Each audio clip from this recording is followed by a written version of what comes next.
കൈക്കൂലി വാങ്ങുന്നതിനിടയിൽ grade SI പിടിയിൽ. Maradu police സ്റ്റേഷനിലെ ഗ്രേഡ് SI ഗോപകുമാറാണ് വിജിലൻസിന്റെ പിടിയിലായത്. അപകടത്തിൽപ്പെട്ട വാഹനം വിട്ടുകിട്ടാനാണ് ഇയാൾ കൈക്കൂലി വാങ്ങിയത്. ഇക്കഴിഞ്ഞ 25-ന് ഗ്യാസ് സിലിണ്ടർ കയറ്റി വന്ന ലോറിയുടെ ഡ്രൈവർക്ക് ഹൃദയസ്തംഭനം ഉണ്ടായതിനെ തുടർന്ന് കാറിൽ ചെന്നിടിച്ചു.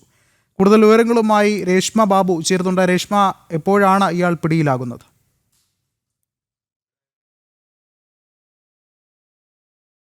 വിഷ്ണു, ഇന്ന് വൈകുന്നേരം 4:15 മരട് പോലീസ് സ്റ്റേഷനിലെ ഗ്രേഡ് SI ഗോപകുമാർ കൈക്കൂലി വാങ്ങുന്നതിനിടെ വിജിലൻസ് സംഘത്തിന്റെ പിടിയിലാകുന്നത്.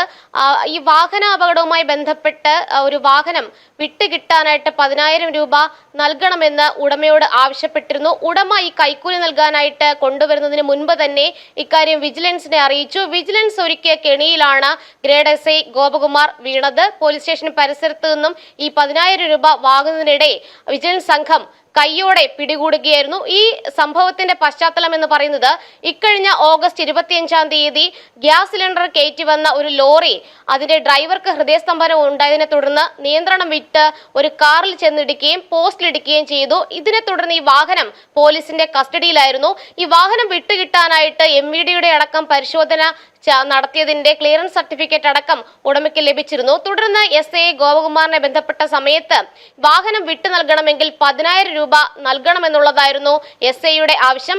തന്റെ നിസ്സഹായ അവസ്ഥയും ഈ പറയുന്ന ഡ്രൈവർ ആശുപത്രിയിലാണെന്നുള്ള കാര്യമൊക്കെ തന്നെ വാഹന ഉടമ SIയെ അറിയിച്ചെങ്കിലും ഇന്ന് ഉച്ചയ്ക്ക് ഈ 10,000 രൂപ നൽകണമെന്നും ഏറ്റവും കുറഞ്ഞ തുകയാണ് താൻ ആവശ്യപ്പെടുന്നതെന്നുമായിരുന്നു ഗോപകുമാർ നൽകിയ മറുപടി. അതിന്റെ അടിസ്ഥാനത്തിൽ മറ്റൊരു നിർവാഹവും ഇല്ലാതെയാണ് പരാതിക്കാരനായിട്ട് വാഹന ഉടമ എറണാകുളം ഡിവൈഎസ്പിയുടെ ഓഫീസിൽ, വിജിലൻസിന്റെ ഡിവൈഎസ്പി ഓഫീസിൽ ഇക്കാര്യം ധരിപ്പിച്ചത്. തുടർന്ന് വിജിലൻസ് സംഘം ഒരു കെണി ഒരുക്കുകയായിരുന്നു. എന്തായാലും ഇന്ന് വൈകുന്നേരം 4:15-നാണ് കൈക്കൂലി വാങ്ങുന്നതിനിടെ മരട് പോലീസ് സ്റ്റേഷനിലെ ഗ്രേഡ് SI ആയിട്ടുള്ള ഗോപകുമാർ വിജിലൻസ് സംഘത്തിന്റെ പിടിയിലായത്.